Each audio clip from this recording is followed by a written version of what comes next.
Hola, muy buenas tardes, noches a todos. Bueno, para mí es un placer iniciar este año de reuniones científicas de la Sociedad Argentina de Gerontología y Geriatría. Las reuniones de este año van a estar coordinadas por la doctora Yamila Antolini y el licenciado Gustavo Ciapa.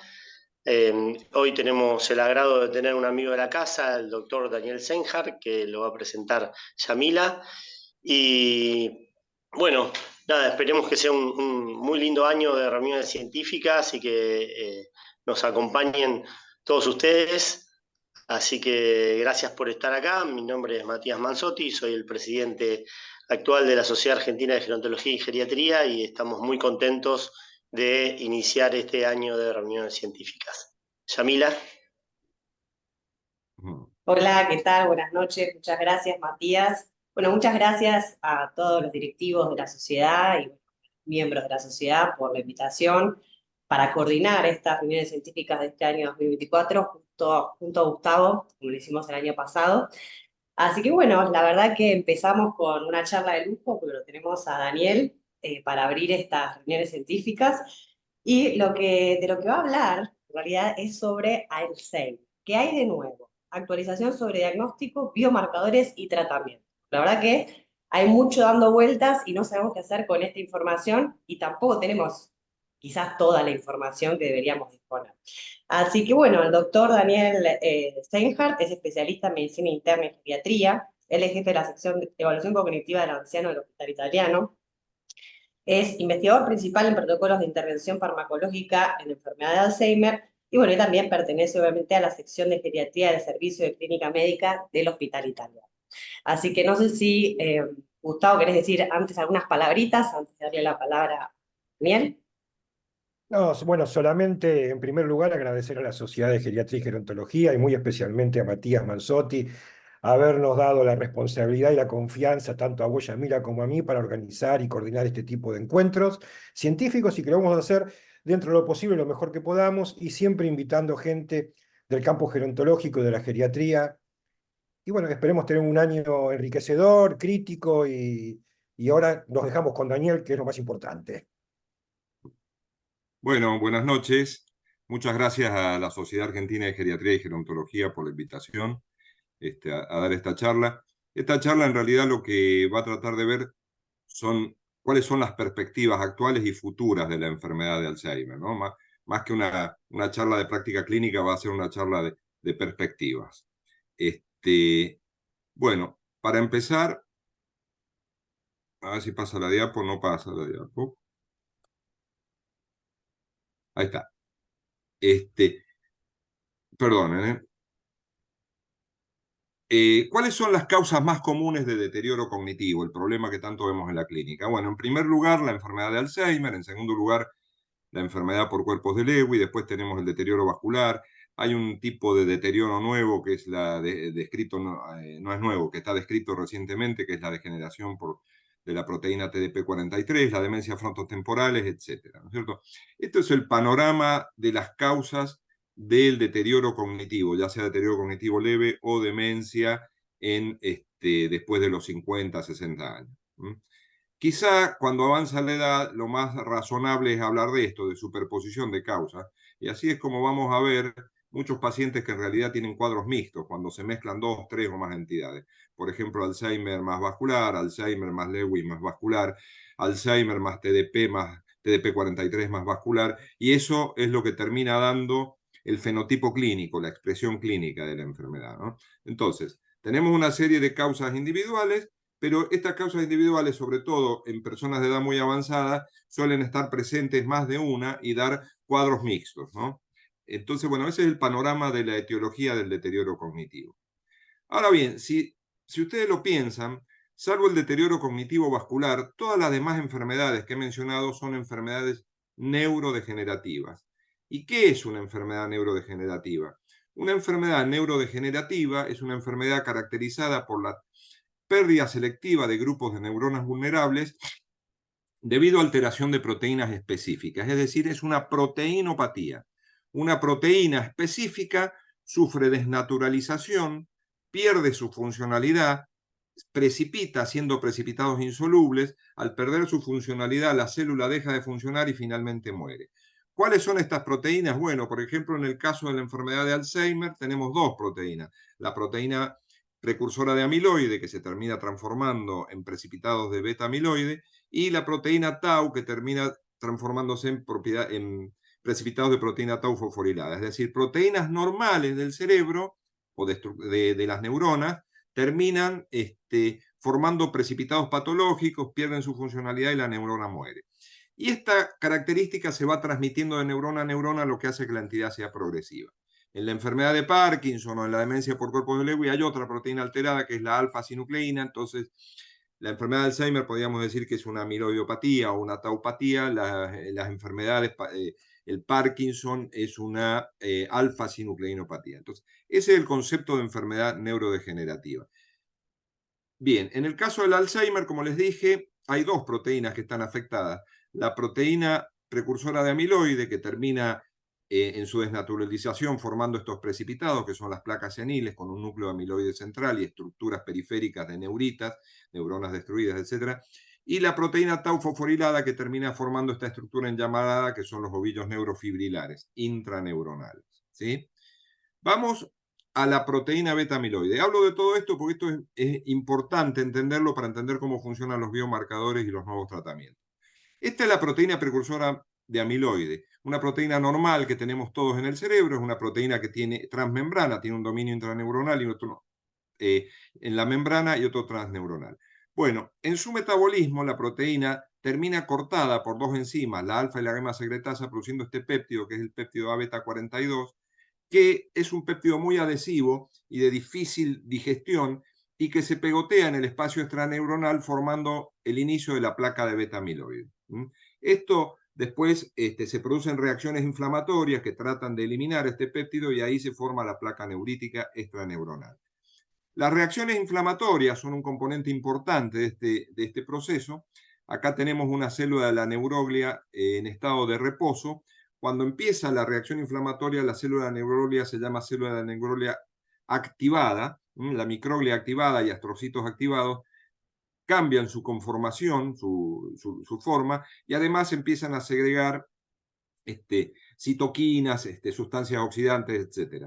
¿no? Este estado inflamatorio es un estado defensivo del cerebro, que es bueno, pero cuando la neuroinflamación se vuelve crónica, termina siendo deleterio. Entonces forma parte también de la fisiopatología de la enfermedad de Alzheimer y de otras enfermedades neurodegenerativas. Entonces ya tenemos dos problemas, el beta-amiloide y la neuroinflamación, otro componente de la estructura de la enfermedad de Alzheimer. Hablo de todo esto porque todo esto son objetivos terapéuticos después. El último componente es tau. ¿Qué es tau que todo el mundo habla? Bueno, acá tenemos una neurona, esquemáticamente todo lo que produce la neurona se produce en el núcleo, pero debe ser trasladado hacia los axones y las dendritas para ser utilizado. El traslado se produce por unas proteínas tubulares, unas proteínas de microtúbulos formadas por filamentos, y estos filamentos están unidos, se mantienen cohesionados por esta proteína, que es la proteína tau, que vendría a ser como los durmientes de las vías del ferrocarril, que mantienen cohesionados a los microtúbulos. Cuando la proteína tau degenera y se fosforila y precipita, los microtúbulos se desnaturalizan y se desintegran, se pierde el transporte neuronal, la neurona pierde su funcionalidad y muere. ¿Sí? Así es el problema de tau y de tau fosforilada. Llamativamente, esta neurodegeneración, sobre todo la de tau, se contagia, se transmite de neurona a neurona al mismo modo que la proteína priónica de la enfermedad de Jakob-Creutzfeldt, se transmite de neurona a neurona por vía transináptica, es decir, la neurona enferma transmite la proteína anormal hacia la neurona sana y así se va transmitiendo por vías neurológicas específicas de la enfermedad. Es así que la enfermedad de Alzheimer, por ejemplo, la proteína tau comienza a depositarse en esta zona, que es la zona perientorinal, acá comienzan los olvidos, se empieza a transmitir, siempre de una manera estereotipada, se empieza a transmitir hacia la zona temporal, empiezan los problemas de desorientación espacial, los problemas de lenguaje, y luego se disemina a todo el cerebro y los demás síntomas, problemas visoespaciales, disfunción ejecutiva, etc. Entonces, esta secuencia de hechos se produce de esta manera. Empieza el amiloide, la inflamación, la aparición de tau, ¿sí? Todo esto en etapa asintomática durante muchos años. Después empiezan a producirse trastornos de memoria, empieza a verse atrofia cerebral. Acá el paciente tiene deterioro cognitivo leve porque todavía es funcional, y cuando ya pierde su independencia pasa a tener demencia. Entonces, acuérdense que la neurodegeneración se transmite de neurona a neurona por vías específicas. Eso hace que estas enfermedades tengan un curso progresivo y que en general lo podemos predecir al curso. ¿Cuál es el cuadro clínico de la enfermedad de Alzheimer? La enfermedad de Alzheimer tiene síntomas cognitivos y síntomas neuropsiquiátricos. Los síntomas cognitivos los conocemos, los neuropsiquiátricos también. Lo que quiero destacar es que en los últimos años se han jerarquizado los síntomas neuropsiquiátricos entrando dentro de lo que es la definición de demencia, porque antes se hablaba del Alzheimer como un cuadro puramente cognitivo que se complicaba con síntomas neuropsiquiátricos. Ahora no, es un cuadro cognitivo y neuropsiquiátrico que produce alteración de la funcionalidad y pérdida de la independencia. Entonces, el Alzheimer, sabemos que es una demencia frontoparietal. El Alzheimer clásico, típico, empieza con alteración de la memoria episódica, la memoria semántica, de trabajo, problemas, no me voy a detener en esto porque no es el objetivo de la charla, problemas de lenguaje con disminución en las pruebas de fluencia, la nominación, una afasia fluente, trastornos visoespaciales, dificultad para orientarse en la calle, para copiar dibujos, para reconocer objetos, problemas de ejecutividad, dificultad para organizar su vida en el trabajo, la cocina, o si trabaja en la cocina, para vestirse, etc. Este es el cuadro típico del Alzheimer amnésico. Estos son los síntomas neuropsiquiátricos que aparecen en distintas etapas de la enfermedad y que se conjugan junto con los síntomas cognitivos para producir las alteraciones de la vida diaria, en las actividades de la vida diaria. Primero en las avanzadas, es decir, en el trabajo del paciente, en sus actividades sociales, después las instrumentales y después ya cuando la demencia está muy avanzada, en las básicas. Ese es el panorama de la enfermedad de Alzheimer. Ahora bien, hay formas clínicas. Nosotros podemos detectar mediante biomarcadores estos fenómenos que les acabo de explicar, y a partir de ahí se han descrito formas clínicas, distintas de la forma amnésica que yo les acabo de explicar. Es decir, la forma que yo les acabo de explicar es la forma que todos conocemos, la variante amnésica, donde la persona, el anciano, comienza con problemas de memoria, bueno, dificultades para orientarse espacialmente. Entonces, esa es la forma típica. Pero también sabemos que hay una variante disejecutiva, son todas más raras las variantes, ¿no? La variante disejecutiva donde tau empieza a depositarse, en vez de en la zona temporal mesial, en los hipocampos, que tienen que ver con la memoria, se empieza a depositarse en las áreas prefrontales y produce un síndrome predominantemente disejecutivo. Hay una variante afásica, donde tau empieza a aparecer sobre todo en el lóbulo temporal izquierdo, y una variante visoespacial, donde donde está tau es donde están los síntomas, ¿no? No tanto donde está el amiloide, sino donde está tau. El amiloide es el desencadenante, ¿no? Pero los síntomas los vamos siguiendo por tau, por proteína tau fosforilada. Y la variante visoespacial es lo que llamamos atrofia cortical posterior, que es después de inicio de deterioro anéxico, esta es la variante más común, que es una variante que se presenta en personas un poco más jóvenes, es realmente de evolución muy dramática, catastrófica para la persona, y la persona empieza a tener problemas de ceguera visual, concretamente, por decirlo de alguna manera, ¿no? Entonces empieza a consultar a oftalmólogo, a uno tras otro, y claro, no hay un problema ni en el ojo ni en la vía óptica, el problema está en la corteza visual, en la zona occipital y en las conexiones occipitotemporales y occipitoparietales. Esto es lo que llamamos atrofia cortical posterior. Todo esto son distintas variantes de la enfermedad de Alzheimer. En el futuro, ahora es en investigación, pero en el futuro, cuando el diagnóstico sea molecular, por biomarcadores, vamos a decir, bueno, vamos a poder decir, bueno, este es un Alzheimer, variante visoespacial, una variante afásica, etc. O sea, por supuesto, siempre lo más común es el deterioro con inicio amnésico. Entonces, el deterioro con inicio amnésico empieza acá, en los hipocampos y en la zona perientorinal, esto es un corte coronal, y se va extendiendo de la manera que les dije hacia la zona temporal, dando síntomas de lenguaje. Acá vamos acá por ejemplo si va a la zona frontal, vamos a tener síntomas disejecutivos, y se va posterior, empiezan los síntomas visoespaciales.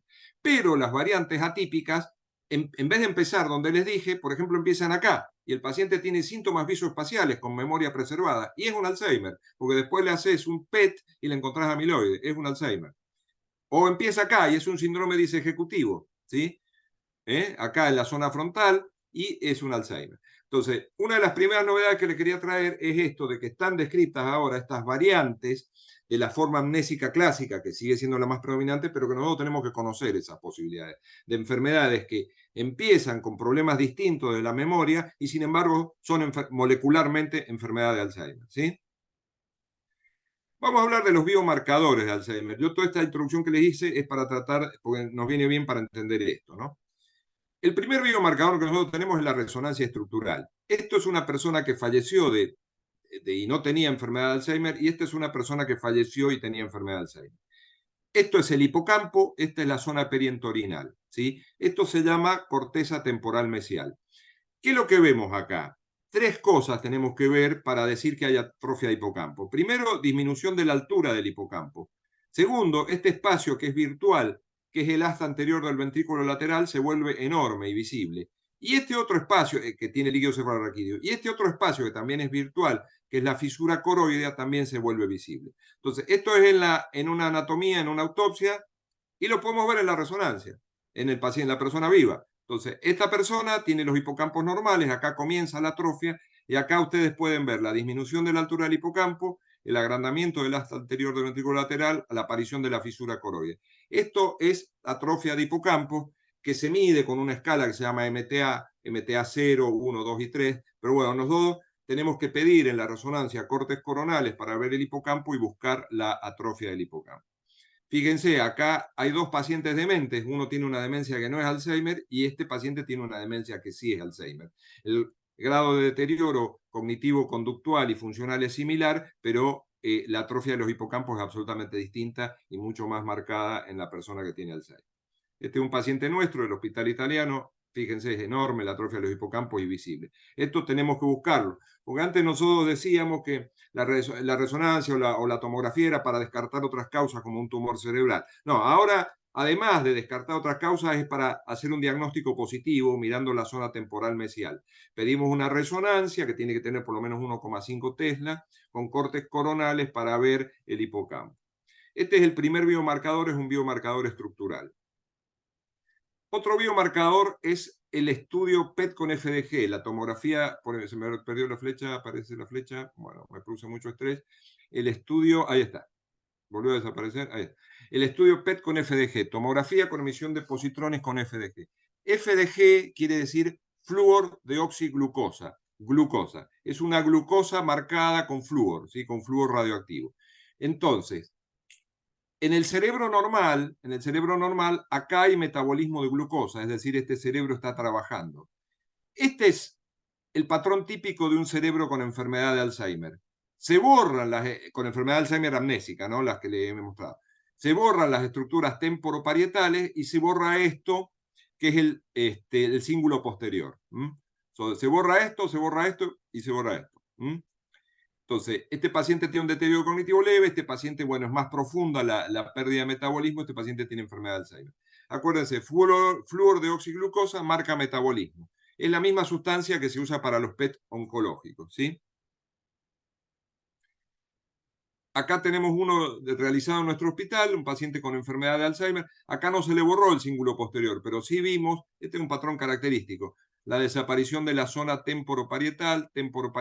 Acá en el coronal vemos también cómo desaparece la zona temporoparietal, no tiene metabolismo, no funciona esa parte del cerebro. Ese es un patrón típico de enfermedad de Alzheimer. De todos modos, la flúor de oxiglucosa no es específica de enfermedad de Alzheimer, porque otras enfermedades cerebrales también lo pueden producir. Acá tenemos otra enfermedad, pero esta sí, esta es enfermedad de Alzheimer. Esta es una atrofia cortical posterior de un paciente nuestro. Fíjense cómo no hay metabolismo en toda la zona posterior del cerebro. Fíjense acá, es impresionante. Acá vemos todos los lóbulos frontales y toda la parte anterior, que hay buen metabolismo, y acá no hay nada. Esta parte del cerebro no funciona. La clínica de este paciente es tremenda, este paciente prácticamente está ciego.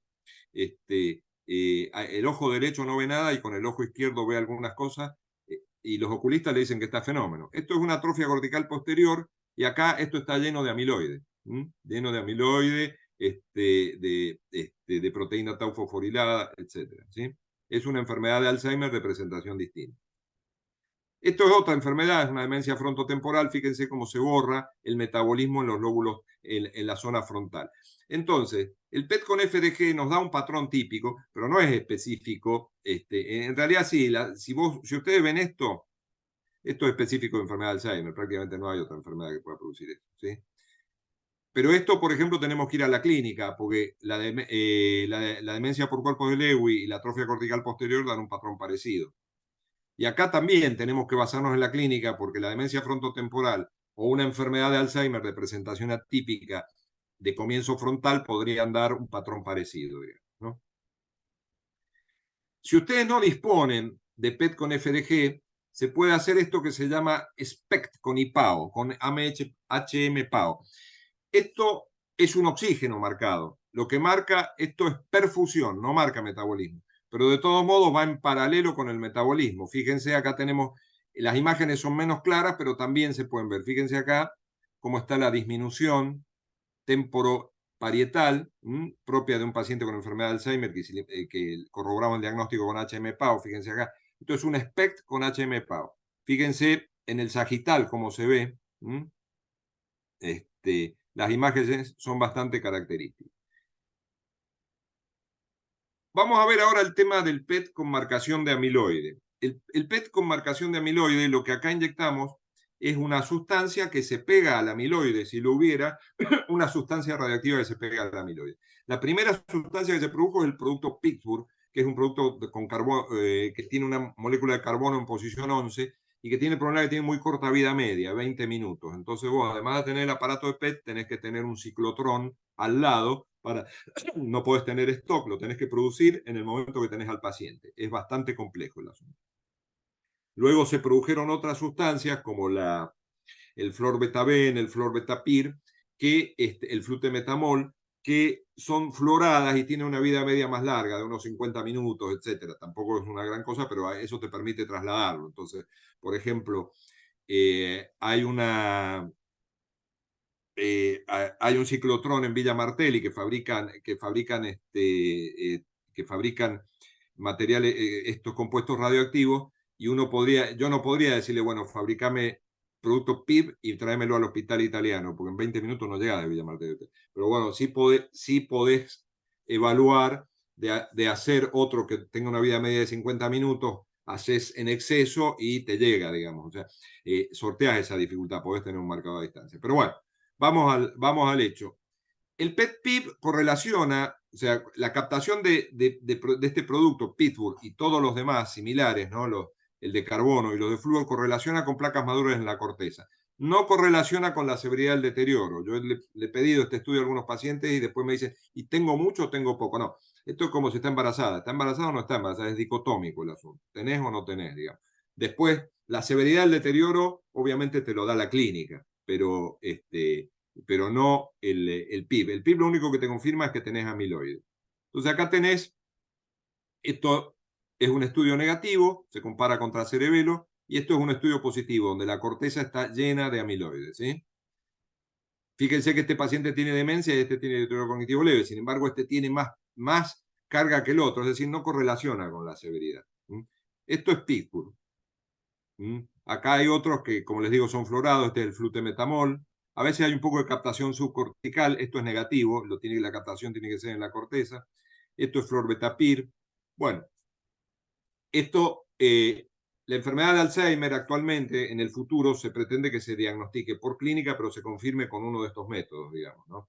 Obviamente que yo les estoy dando una perspectiva a futuro, un futuro que todavía no está al alcance de todos, está al alcance de muy pocos acá en la Argentina o en todos los países del mundo, ¿no? Hay biomarcadores líquidos que están en líquido cefalorraquídeo. Por ahora no tenemos en sangre, voy a hablar un minuto en sangre, pero bueno, en líquido cefalorraquídeo, ¿qué buscamos? Hacemos una punción lumbar y buscamos el péptido beta 42, que es ese péptido que le mostré que se corta, la proteína tau total y la proteína tau fosforilada. El péptido beta 42, de manera contraintuitiva, está disminuido en las personas, en el líquido cefalorraquídeo de las personas que padecen enfermedad de Alzheimer.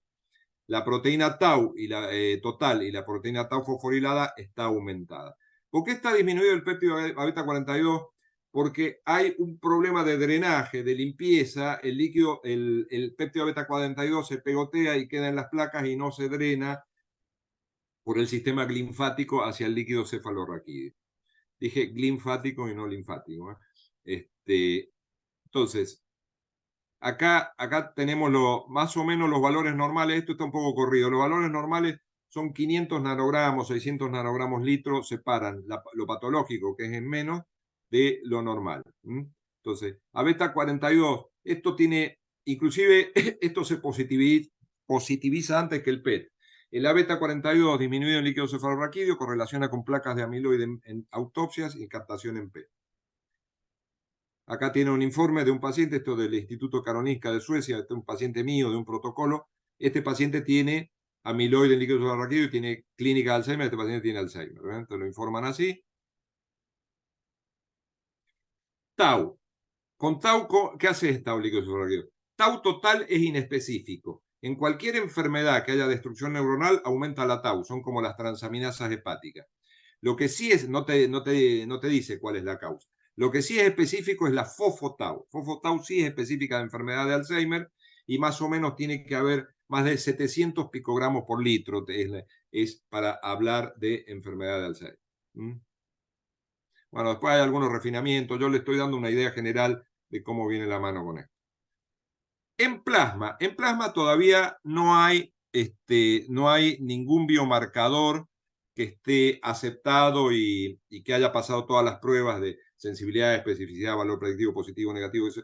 Pero en el futuro lo va a haber y yo no sé qué vamos a hacer en el futuro, porque van a venir los pacientes y van a decir, doctor, vengo a hacerme un chequeo, hágame una glucemia, hágame el antígeno, el de la próstata, y por favor pídame el del Alzheimer también. Entonces, tipo ahí se va a sacar sangre, ¿no? Y yo me imagino que el futuro va a ser así, no sé cómo vamos a encarar este tema. ¿Cuáles son los biomarcadores que se están probando en sangre? Bueno, uno es esto que se llama neurofilamento liviano, que lo van a ver en varios textos. El neurofilamento liviano es el producto de la destrucción de esos túbulos que les había mencionado. También es inespecífico y aumenta en muchas enfermedades con destrucción neuronal. Por ejemplo, la esclerosis altera amiotrófica, etc. Es un marcador de actividad de la enfermedad. La tau fosforilada a nivel 181, eso es específico del Alzheimer. Y hay otro marcador que es la relación de la beta 40, esto es de amiloide, a beta 42 contra a beta 40. Esto se está probando en plasma, todavía no tenemos biomarcadores en plasma, pero en el futuro es probable que tengamos noticias respecto de eso. Bueno, vamos a ver ahora qué líneas terapéuticas hay a nivel experimental sobre la enfermedad de Alzheimer. No tan experimental porque ya hay algunas que están aprobadas sobre ambas. Se trabaja sobre los mismos elementos de los que yo estuve hablando recién. Hay tratamientos contra el amiloide, hay tratamientos contra la proteína tau fosforilada, hay tratamientos que trabajan sobre la neuroinflamación y hay algunos tratamientos que trabajan con todo junto. Vamos a hablar primero de los tratamientos contra el amiloide. Hay varios. Yo me voy a detener en los anticuerpos monoclonales, que son los que se han aprobado actualmente para el tratamiento de la enfermedad de Alzheimer, que ha aprobado la FDA en Estados Unidos. Hay varios, hay más que estos, ¿no? El primero fue el Bapineuzumab, que salió allá por el año 2009. Bueno, todos estos fracasaron. Los que ahora, ¿cómo actúan estos anticuerpos? ¿Cómo actúan? Bueno, opsonizan la placa de amiloide beta, se pegan a la placa de amiloide beta y llaman al macrófago para que el macrófago la destruya, la fagocite y destruya la placa de amiloide beta. Básicamente es eso, ¿no es cierto? Los tres que están en el tapete actualmente son estos: aducanumab, lecanemab y donanemab. El primero que fue aprobado y que mostró alguna eficacia es el aducanumab, que salió hace 2 años, a partir de estos dos estudios similares. Son dos estudios mellizos que se llaman Emerge y Engage. Acá vemos los resultados. Esto es amiloide. Acá son los pacientes con placebo y acá estos son los pacientes que reciben aducanumab. Fíjense cómo la dramática reducción del amiloide cerebral hasta niveles en los cuales se negativiza el amiloide. Además, una reducción dosis dependiente, digamos. Mientras más dosis le das, más se reduce el amiloide. Es decir, que son muy efectivos para sacar el amiloide cerebral, estos anticuerpos monoclonales. Ahora, en la parte clínica, acá vemos los dos estudios. Estos son los pacientes con placebo. Esta es la escala cognitiva, que es el CDR-CB. Este es estos son los pacientes con placebo, y estos son los pacientes, para abajo es mejoría en esta escala, y estos son los pacientes que recibieron el anticuerpo monoclonal aducanumab. Hay un 22% de mejoría en el estudio EMERGE en los pacientes con aducanumab, y en el estudio ENGAGE no mostraron ninguna mejoría. O sea, no hubo cambios estadísticamente significativos. Con estos datos, este anticuerpo se aprobó en Estados Unidos, fue el primer tratamiento modificador del curso de la enfermedad de Alzheimer aprobado, pero bueno, se aprobó a un precio de $50.000 por año el tratamiento, pero la verdad es que después vino otro anticuerpo superador y esto fracasó, digamos. Creo que actualmente no se consigue esto, creo que lo han retirado de la venta. El segundo anticuerpo que se aprobó es el lecanemab. Acá vemos la curva de los pacientes que recibieron lecanemab a 18 meses versus placebo, cómo el amiloide baja dramáticamente y rápidamente. A los 3 meses ya hay significativa baja y desaparece. Los pacientes negativizan el amiloide cerebral. En cuanto al cambio clínico, estos son los pacientes que están con placebo, y estos son los pacientes que están estos son los pacientes con placebo, y estos son los pacientes que están con el anticuerpo, porque esta escala sigue CDR-SB también. La diferencia es del 27%. Ahora vamos a tratar de entender qué quiere decir una diferencia del 27%, que no suena fácil de entender. Ahora vamos a ver eso. Con este dato, con esta mejoría observada a 18 meses en un 27%, y donde las curvas a los 6 meses ya se empiezan a separar, este anticuerpo fue aprobado y está actualmente utilizándose, fue aprobado por la FDA en junio del 2023, todavía no hace un año. Este es el donanemab, estos son estudios de fase 2 del donanemab, donde vemos una diferencia en el empeoramiento respecto de placebo del 35 al 37% en la escala CDR-SB. Ahora voy a explicar qué quiere decir esta diferencia del 35 al 37%. Esto quiere decir que los dos empeoran, ¿sí? Pero las personas que están en placebo empeoran al ritmo normal de la enfermedad de Alzheimer, empeoran más rápido. Las personas que están con el anticuerpo empeoran, pero mucho más lento. Y al cabo de un año y medio hay una diferencia de 6,3 meses. Es decir, al cabo, a ver cómo explicarlo. Al cabo de un año y medio, las personas que están bajo donanemab han empeorado como si hubieran vivido un año con Alzheimer, mientras que las personas que están con placebo empeoraron ese año y medio. No sé si es claro el concepto. Es decir, ganamos 6 meses en un año y medio con el donanemab. Entonces, puesto a los 3 anticuerpos que les he explicado, con el aducanumab ganamos 2 meses y medio cada año y medio, con el lecanemab ganamos 5 meses. Esto sería más o menos como en el cáncer, que vos decís, bueno, retrasa la evolución de la enfermedad y otorga tantos meses de sobrevida libre de enfermedad o tantos meses de sobrevida. Acá lo estamos midiendo de manera igual. Retrasa el deterioro funcional en tantos meses. No es ni que te curás ni que te frena, te retrasa el deterioro. Entonces, en 2 meses y medio, si tenés aducanumab, lecanemab en 5 meses y donanemab en 6,3 meses. Donanemab todavía no está aprobado, hay que completar los estudios en fase 3 para submitirlo para aprobación. Ustedes dirán, bueno, esto es modesto, ¿no? Bueno, ya es un análisis que excede lo que pretendo transmitir en esta charla. Ahora bien, ¿cuál es la hipótesis? El tiempo de observación es de 1 año y medio. Pero si vos modificaste el curso de observación de evolución de la enfermedad, esto después sigue más allá del año y medio y la curva se va agrandando. Es decir, que el beneficio acumulativo en tiempo podría ser mayor. Esta es una hipótesis, eso hay que comprobarlo con el seguimiento. Podría ser mayor porque la enfermedad se ha ralentizado, se ha enlentecido. Es decir, va a una velocidad mucho menor que las personas con placebo. Entonces, las curvas se van separando a lo largo del tiempo. Nosotros hemos observado a los pacientes en 1 año y medio, pero no sabemos qué pasa después. Suponemos que va a pasar esto, ¿no? Esperemos que así sea. Eso es una hipótesis. ¿Cuál es la indicación actual de lecanemab, el único anticuerpo aprobado? Bueno, esto se da en Alzheimer temprano. ¿A qué llamamos Alzheimer temprano? Personas con deterioro cognitivo leve debido a enfermedad de Alzheimer o con demencia leve debido a enfermedad de Alzheimer. Con demencia moderada ya no sirve. Entonces, tienen que tener un CDR global de 0,5 a 1, un mini-mental de 22 o más, y tienen que tener amiloide confirmado por biomarcador. Es decir, vos no le podés dar esto a una persona con la clínica y una tomografía o con la clínica y una rodada. Tenés que confirmar el amiloide por un biomarcador. ¿Cuáles son los problemas? Reacciones a la infusión, edema cerebral vasogénico, macro y microhemorragias, y bueno, y los costos. Las reacciones a la infusión, esto hay que darlo por vía endovenosa cada 15 días. Algunos pacientes pueden hipotensar. Esto lo tenés que dar en un ambiente hospitalario. No lo puedes dar en un consultorio o en el domicilio de un paciente. Tenés que darlo por lo menos las primeras dosis donde más se ven las reacciones a la infusión en un ambiente hospitalario.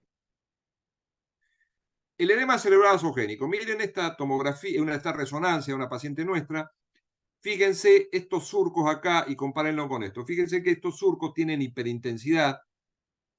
Tienen hiperintensidad en el FLAIR a nivel del surco y a nivel subaracnoide. Cuando esto apareció al principio, no en nuestro caso, pero a nivel mundial, pensaban que era hemorragia subaracnoide.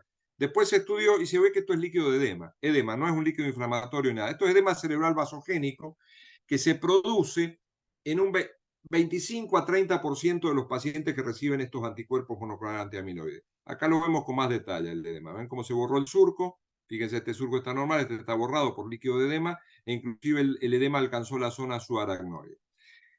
Se produce más o menos en un 25-30% de los casos, es dosis dependiente, mientras más fuerte es el efecto del anticuerpo, más posible que se produzca esto, y más del 90% de los casos son asintomáticos, y los que tienen síntomas son síntomas leves. Eso es lo bueno, ¿no? Acá tenemos otra persona también de nuestro hospital, de un protocolo con edema vasogénico. En general siempre se ve en zona posterior. Comparen el lado izquierdo, que está bien, con el lado derecho, que tiene edema vasogénico.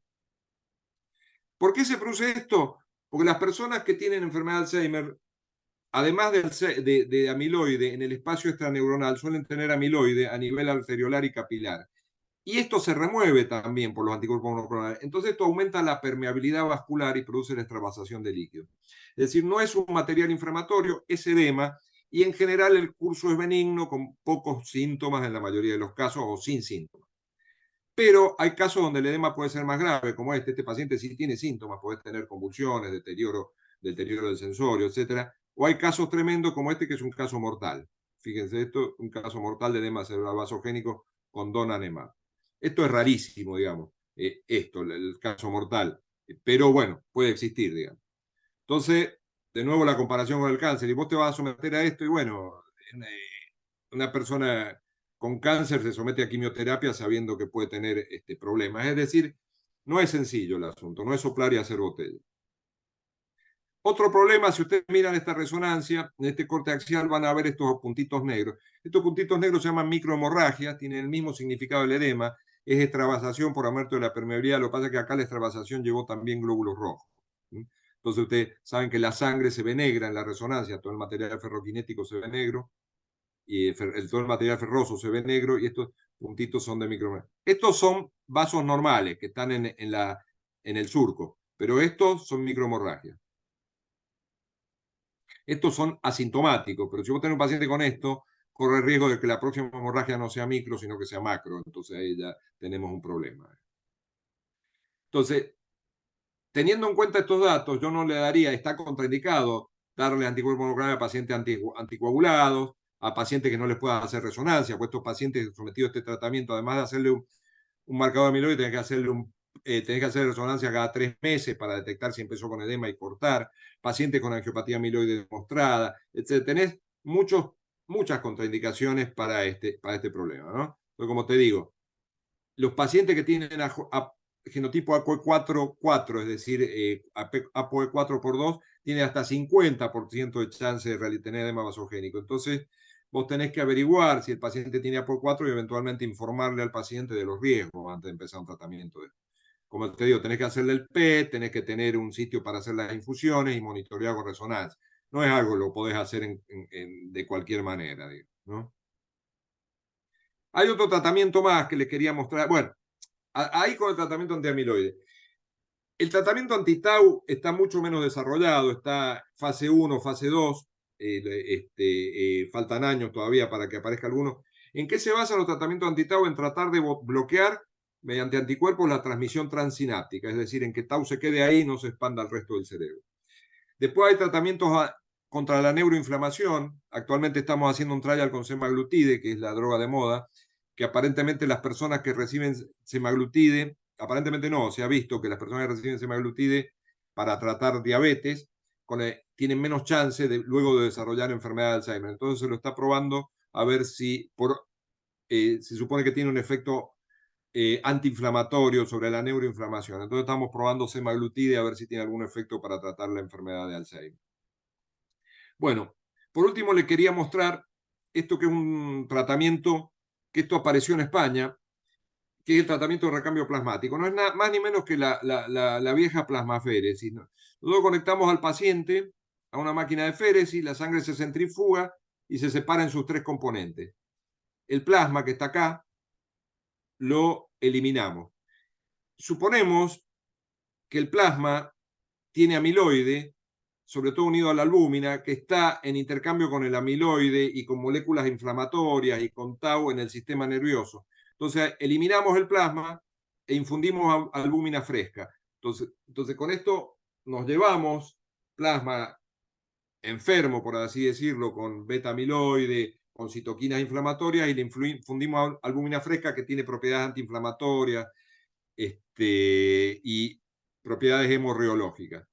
Este tratamiento, que es el recambio plasmático para enfermedad de Alzheimer, se probó en España y se publicó un trial en el 2020 con la doctora Mercé Boada y Oscar López, donde mostró unas curvas muy favorables, digamos, unas curvas muy favorables tanto en aspectos cognitivos, este es el ADAS-Cog, como aspectos funcionales en enfermedad de Alzheimer con enfermedad de Alzheimer leve o moderada. Este es un trial de 400 pacientes y estas son las curvas realmente muy interesantes. En otro no nos da el tiempo para discutir el trial en profundidad, solamente les muestro el detalle. Y a partir de ahí está la doctora Mercé Boada, que lo hace en España, el doctor Oscar López, que es un argentino que trabaja en Pittsburgh, lo está haciendo en Estados Unidos, y con el doctor Taragano lo estamos haciendo acá en la Argentina. Estamos haciendo recambio plasmático para enfermedad de Alzheimer y ya hemos tratado 33 pacientes, estamos analizando los resultados. Hemos hecho más de 500 féresis con buenos resultados en lo que respecta a seguridad, si no hemos tenido mayores complicaciones. Y la observación clínica es que los pacientes responden bien, pero bueno, tenemos que tener números, estamos analizando los resultados. Bueno, muchas gracias. Quedo abierto a las preguntas. Bueno, Dani, muchas gracias. Excelente, la verdad, una presentación súper clara, dentro de la poca claridad que hay en el tema, ¿no? O sea, porque parecería que hay mucha información, hay como diversas líneas por todos lados, pero obviamente nada concreto. Así que me parece que, como una apreciación personal, para nosotros lo que tendríamos que tratar de apuntar por lo menos es aprender a hacer mejor el diagnóstico y diferenciar, perdón, entre las variantes típicas y las atípicas, por lo menos de enfermedad de Alzheimer, como para saber a dónde vamos yendo o para después eventualmente aplicar los tratamientos futuros, porque estamos medio englobando todo en una bolsa de papas, ¿no? Sí, mira, mientras no haya un tratamiento específico disponible, uno no se esmera mucho en hacer diagnóstico, pero después vos ya cuando tenés tratamientos específicos necesitas un diagnóstico específico y hacia ahí tenemos que apuntar, digamos, hacia ahí tenemos que apuntar, porque si no, como dice Luis Cámara, todos los pacientes son iguales y son esféricos, no tienen aristas, no tienen detalles, son todos esféricos. Ah, no, tiene una demencia y es todo lo mismo, digamos, metemos todo en la misma bolsa. Por supuesto, cuando el paciente está avanzado, la problemática es otra, pero en el paciente inicial uno tendría que tratar de diferenciar. La primera diferencia es por el pronóstico, ¿no es cierto? Porque son de distintos pronósticos. Enfermedad de Alzheimer, de otras enfermedades. Después, bueno, por el tratamiento, porque hay algunas demencias para los cuales no van los anticolinesterásicos. La demencia frontotemporal no van los anticolinesterásicos. Y luego, bueno, el día que tengamos tratamientos específicos, vos tenés que hacer un diagnóstico específico. Es decir, a nadie se le ocurriría en la actualidad tratar un cáncer sin diagnóstico histológico, digamos, ¿no es cierto? A nadie se le ocurriría dar cualquier quimioterapia. Uno tendría que tener diagnóstico específico para una droga específica. Bueno, hacia allá vamos, digamos, qué enfermedad tenemos para ver qué tratamiento específico damos. Yo lo que quiero darles es un pantallazo de hacia dónde vamos. esta charla obviamente tiene poco valor práctico para el consultorio porque son cosas que todavía están un poco alejadas, pero que van a venir, digamos, ¿no? Sí, y no hay preguntas, pero aprovecho hacerte una pregunta, a ver si... ¿Hay oyentes Sí, o no hay hay. oyentes ni preguntas? Ah, Están todos muy agradecidos, pero sin preguntas. bien. Así que, pero bueno, y esta sí es una pregunta más personal y también para que la respondas con tu apreciación personal, ¿no? Es que parecería que todos los tratamientos van focalizados, digamos, a una causa de la enfermedad de Alzheimer, ¿no? O sea, quiero decir, o se focalizan en el amiloide o en la tau o en la neuroinflamación, pero en realidad esto es algo multicausal, digamos. E incluso ya sabemos Sí. que, como ese viejo estudio que salió en la revista Time, el estudio de las monjas, la realidad es que por más que uno tenga beta amiloide en el cerebro, sabemos que eso no es seguro, digamos, que uno tenga. Esto es la analogía con la enfermedad coronaria, ¿viste? Vos trataste el colesterol y redujiste mucho la incidencia, la mortalidad, etcétera, pero la enfermedad coronaria sigue existiendo. La enfermedad coronaria no es solo colesterol, es multicausal. Yo creo que esto es similar. Esto es similar, es decir, es multicausal, es un cúmulo de cosas, probablemente eh, esto que le mostré es una parte del tema. Le digo una hipótesis más o menos delirante, pero la hipótesis es la siguiente. Vos tenés que hacerle al paciente, no lo puse porque pensé que no me iba a dar el tiempo, pero vos deberías hacerle al paciente en el futuro, supongamos que no tenemos problemas tecnológicos ni problemas económicos, ¿no? Entonces, ¿cómo sería el planteo? Bueno, vos le haces al paciente un biomarcador para demostrar si tiene amiloide y le haces, hay PET para ver tau también, un PET con una molécula que se llama fluortaucipir. Entonces le haces un PET-PIB y le haces un PET con fluortaucipir. Entonces tenés al paciente con amiloide y a su vez sabés si tiene mucha carga de tau o no. Entonces, ¿cómo lo encarás al paciente? Le das lecanemab o donanemab hasta eliminar el amiloide y luego el amiloide se va a volver a producir. Le das una, que tampoco lo puse por razones de tiempo, le das una droga que es un inhibidor de la beta secretasa, que inhibe, viste, esas enzimas que cortan la APP, la proteína precursora amiloide, que la cortan y forman el péptido. Entonces inhibís esa enzima, como quien inhibe la enzima esa, como las estatinas inhiben la enzima que produce el colesterol. Bueno, inhibí esa enzima y no se produce más amiloide. Pero de ahí en más tenés que ver si el paciente quedó con mucho tau o poco tau. Para eso tenés el fluortaucipir, el PET con fluortaucipir. Si el paciente tiene poco tau, lo dejas ahí. Ya con eso hiciste el tratamiento. Modificate. Ahora, si el paciente tiene mucha carga de tau, tenés que darle, además de todo eso, un anticuerpo monoclonal anti-tau que frene la expansión de tau. Esa sería la hipótesis. Yo creo que PAMI va a tener alguna dificultad para cubrir ese tratamiento, pero te digo, cuando vos vas a un congreso, lo que se habla, etcétera, vos decís, bueno, esto es Argentina año 2200, ¿viste? Dentro de 150 años. Pero ante la pregunta te digo a dónde vamos. Pero de todos modos, yo creo que esto es homologar la enfermedad coronaria, digamos. La enfermedad coronaria no desapareció con las estatinas y con el control de la hipercolesterolemia. Sigue existiendo. Ni tampoco desapareció con el control de la hipertensión, ni los ACV desaparecieron con el control de la hipertensión, ¿no? Me parece que va por ahí la cosa.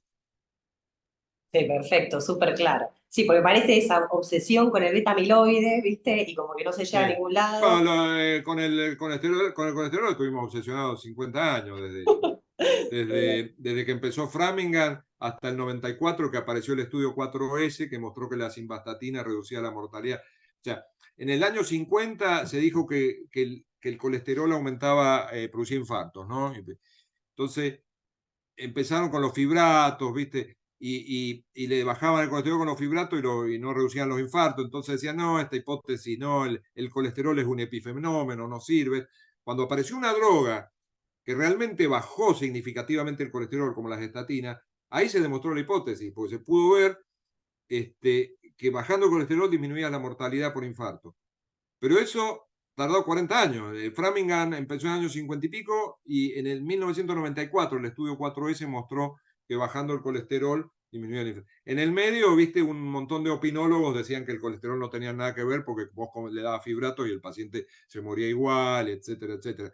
Yo creo que esto es más o menos parecido. La hipótesis del amiloide estuvo a punto de caer un montón de veces, hasta que aparecieron estas drogas que negativizan el amiloide, o sea, realmente son potentes. Las otras drogas que le mostré en una de las diapos bajan un cachito. Estas son muy potentes y bueno, ahí sí se ve una diferencia. El problema es el costo biológico de esto, digamos, el edema cerebral vasogénico, etcétera. O sea, hay mucho camino por andar todavía. Bueno, perfecto.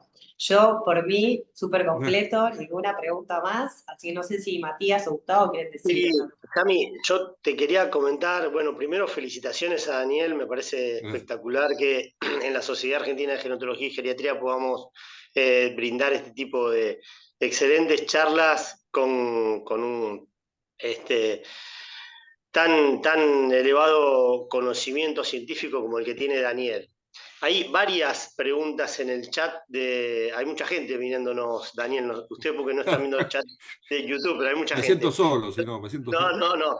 Yo te quería trasladar, hay varias preguntas, te voy a ir consultando algunas. La doctora Alessandrini pregunta, bueno, muchas gracias por la presentación. Quisiera saber cuál es el costo efectividad del lecanemab y si en un escenario futuro donde esta droga puede... Y si ve un escenario futuro donde esta droga puede ser utilizada en nuestro país, un poco medio que ya contestaste algo de PAMI, pero... Mira, la droga, el tratamiento vale, la droga nomás, vale $27.000 al año.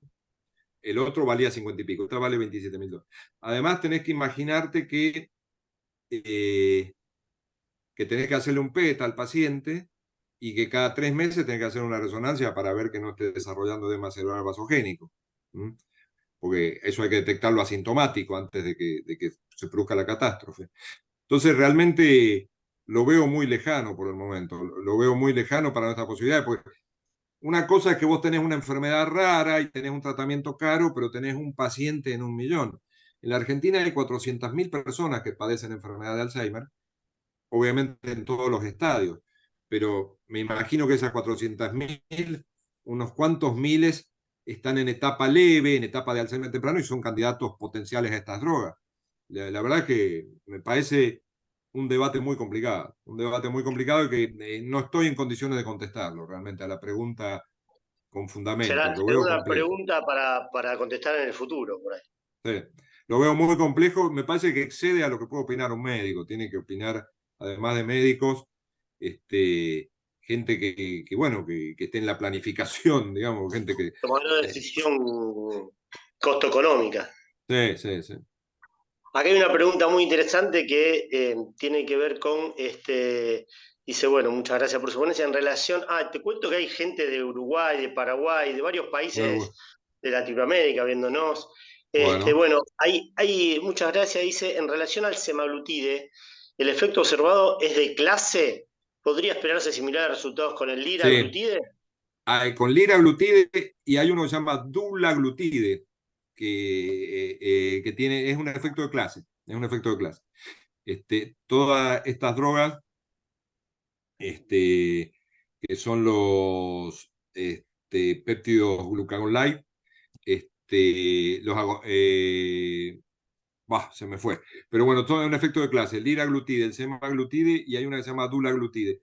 En todas estas drogas se ha mostrado que las personas que padecen diabetes y reciben estos tratamientos tienen menos incidencia. Agonistas GLP-1, ahí está, no me salía. Estos agonistas GLP-1 tienen menor incidencia posterior de enfermedad de Alzheimer.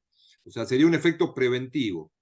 Ahora bien, hay que ver si eso se traduce en un efecto terapéutico. En una persona que ya tiene Alzheimer, vos le das esto y enlentece la evolución de la enfermedad y se postula, además de por mejorías vasculares, porque el paciente está más delgado, porque controla mejor su diabetes, etcétera, etcétera, se postula un efecto sobre la neuroinflamación. Es efecto de clase, tiene razón la persona que hizo la pregunta. Excelente, bueno. Hay otros comentarios. Dice Claudia Maya, los controles acerca del edema vasogénico que se realizan cada 3 meses, ¿por cuánto tiempo? Bueno, el edema vasogénico se produce sobre todo en los primeros meses del tratamiento. Pero en realidad, yo como dijo la doctora Antonini, yo hago protocolo de investigación y lo he visto en etapas avanzadas también, o sea, después de muchos meses de tratamiento. Y los protocolos de investigación lo hacen durante todo el tratamiento. Y creo que debería ser así, digamos, porque pues vos esto podés minimizar el daño si vos detectaste el edema y cortaste con las infusiones, pero si vos no lo detectaste y seguís infundiendo, puede ser una catástrofe. Así que no, durante todo el tratamiento, que en realidad el tratamiento no necesariamente tiene que ser 1 año y medio, el tratamiento tiene que ser hasta que se negativice el amiloide, o sea que ahí por ahí vos tenés que contar con que le vas a tener que hacer otro PET al año al paciente, digamos, a ver si negativizó el amiloide. Una pregunta, perfecto, Dani. Una pregunta más con respecto al plasmaféresis, si está indicado para estadios iniciales del el Alzheimer o se podría plantear para estadios más avanzados, no como Sí. los anticuerpos monoclonales.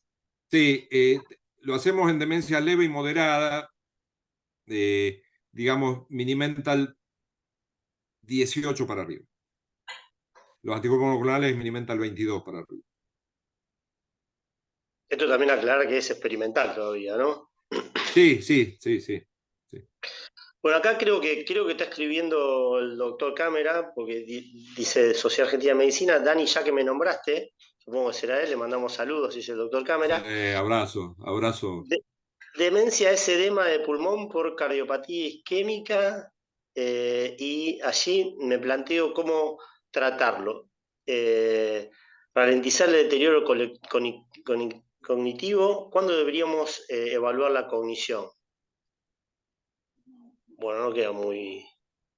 No, yo creo que lo que dice Luis es que eh, lo que plantea es que la demencia es la etapa final del daño cognitivo, del mismo modo que el edema agudo de pulmón es la etapa Ahí está. final del, ¿Mm? del daño Ahí la cardíaco entendí. vascular. O que la cirrosis con ascitis es la etapa final de una Hepatopatía hepatitis crónica. C, ponele, digamos, ¿no? De una hepatopatía crónica. Entonces, esa es la afirmación de Luis, que es así, digamos, la demencia es la etapa final de una enfermedad que comenzó mucho tiempo antes, digamos, ¿no? Mucho tiempo antes y que pasó por distintas etapas. Lo que pasa es que antes no la detectábamos antes, no teníamos los medios para detectarla antes, entonces lo detectábamos cuando ya estaba demente el paciente, ¿no? Ahora contamos con medios y con mayor conocimiento y podemos detectarlo antes. Entonces una persona con deterioro cognitivo leve, con algunos olvidos, podemos decir que tiene Alzheimer. Y en el futuro, que no sé cómo vamos a manejar eso, en una persona asintomática podemos decir que porta amiloide, del mismo modo que hoy una persona asintomática, porque tiene PSA elevado y le hiciste una biopsia, decimos que tiene cáncer de próstata. El tipo tiene cáncer, pero está jugando al tenis y ni se acuerda que tiene cáncer. Bueno, eh, esto es un cambio de paradigma que, bueno, tampoco puedo contestar cómo lo vamos a manejar. Yo avisoro que eso es lo que se viene, pero no sé cómo lo vamos a manejar. ¿Mm? Bueno, Gustavo, Yami, hay algunas preguntas más, pero no sé cómo estamos de tiempo. Manéjenlo ustedes, yo me metí, pero pido disculpas. No, está bien. Yo No, le quería hacer una pregunta también al doctor Seinhardt. A ver, ¿Cómo? es una pregunta desde mi experiencia no médica, pero sí de estar en contacto con las personas con Alzheimer. Tanto el paciente en una etapa inicial como la familia tienen un nivel de ansiedad y de incertidumbre muy alto sobre el futuro de estos pacientes. Entonces la pregunta básicamente es, ¿existe de toda esta batería de instrumentos diagnósticos que usted nos describió, si existe la posibilidad de establecer algún tipo de pronóstico, tanto en los aspectos cognitivos, neuropsiquiátricos o funcionales? Sí, hay marcadores, digamos, hay marcadores pronósticos. eh, Primero la persona, digamos, ¿no? Hay un tema que es la reserva cognitiva, es decir, la persona que tiene mayor nivel de reserva cognitiva y mayor bagaje, digamos, cognitivo, se supone que puede resistir mejor los embates de la enfermedad, ¿no? Entonces, aguanta más, por así decirlo, y mantiene la funcionalidad más tiempo, ¿no? Hablo personas que han alcanzado cierto grado de desarrollo versus personas que no han tenido esa oportunidad. En segundo lugar, otro aspecto que hay que tener en cuenta es el aspecto vascular. No es lo mismo tener amiloide, además tener las arterias tapadas, que tener amiloide y buena circulación, digamos, ¿no? Eso, el aspecto vascular es muy importante. En tercer lugar, la contención social es muy importante. Y después de los aspectos específicos clínicos, hay marcadores de progresión. Por ejemplo, la aparición temprana de síntomas neuropsiquiátricos es un marcador de mal pronóstico. Las variantes de atrofia cortical posterior son de mal pronóstico. Si tiene mucha atrofia cerebral en la resonancia, es de mal pronóstico. Si vos le hiciste un PET con FDG y tiene hipometabolismo en vastas áreas del cerebro, es de mal pronóstico. Es decir, hay marcadores. Yo lo que hago con estos diagnósticos tempranos, y sigo con las analogías con el cáncer, es bueno, mire, usted tiene Alzheimer. Yo no le digo, usted tiene deterioro cognitivo, usted tiene esto. No, esto es Alzheimer. Pero ahora el Alzheimer se diagnostica 10 años antes de cómo lo diagnosticábamos en otras épocas. Es decir, no tiene el mismo significado el diagnóstico que antes. Ahora hay mucho para hacer, mucho para luchar, mucho para trabajar, digamos. Y en verdad es así. Vos, cuando yo me recibí de médico, vos diagnosticabas cáncer de próstata en una persona cuando tenía metástasis vertebrales, ¿sí? Ahora vos le diagnosticabas cáncer de próstata por un análisis de sangre, una biopsia en un tipo que está sano. La verdad, no sé, Manzotti o Antonino dirán si eso sirve o no sirve, es una vieja discusión, ¿no? Pero lo diagnosticás 20 años antes al cáncer de próstata. 20 años antes de cómo se diagnosticaba cuando yo me recibí de médico. Bueno, el Alzheimer pasa lo mismo. Acá lo estamos, qué sé yo, en 1980 diagnosticabas Alzheimer, en realidad le decías demencia senil, qué sé yo, qué cosa, en un tipo que se perdía en la calle, que hacía desastres. Ahora diagnosticás en una persona todavía funcional que tiene algunos olvidos, si es que accedes a estos métodos y demás, ¿no? Gracias. No sé si contesté tu Perfecto. pregunta, Gustavo. Sí, perfectamente. Bueno, hay un montón de preguntas. Me gustaría, digamos, tomar una de todas las que hay para ir finalizando. Me parece interesante. Pregunta el doctor Dardo Roldán de Uruguay si estos tratamientos tienen efectos en demencias de etiología mixta, degenerativo vascular. Okay. Tremenda pregunta. Bueno, si vos tenés mucha carga vascular, la carga vascular la podés medir en la resonancia por un score que se llama score de Fasecas. En general, en los protocolos estos que les he mostrado muy por arriba, de donanemab, de lecanemab y de aducanumab, pacientes con demencia mixta fueron excluidos del protocolo. Entonces, se han excluido y en general los pacientes con demencia mixta tienen mucho compromiso vascular y tienen mayor riesgo de hemorragia. Entonces uno le da miedo darle un anticuerpo monoclonal porque uno de los efectos que hemos visto es el de las hemorragias cerebrales. Entonces, yo no sé si es efectivo. Estimo que sí porque ataca un componente, pero está contraindicado. De momento no, está contraindicado por el peligro de las hemorragias cerebrales. El semaglutide sí, lo estamos usando en pacientes con demencias mixtas, el semaglutide sí, y el reemplazo plasmático también.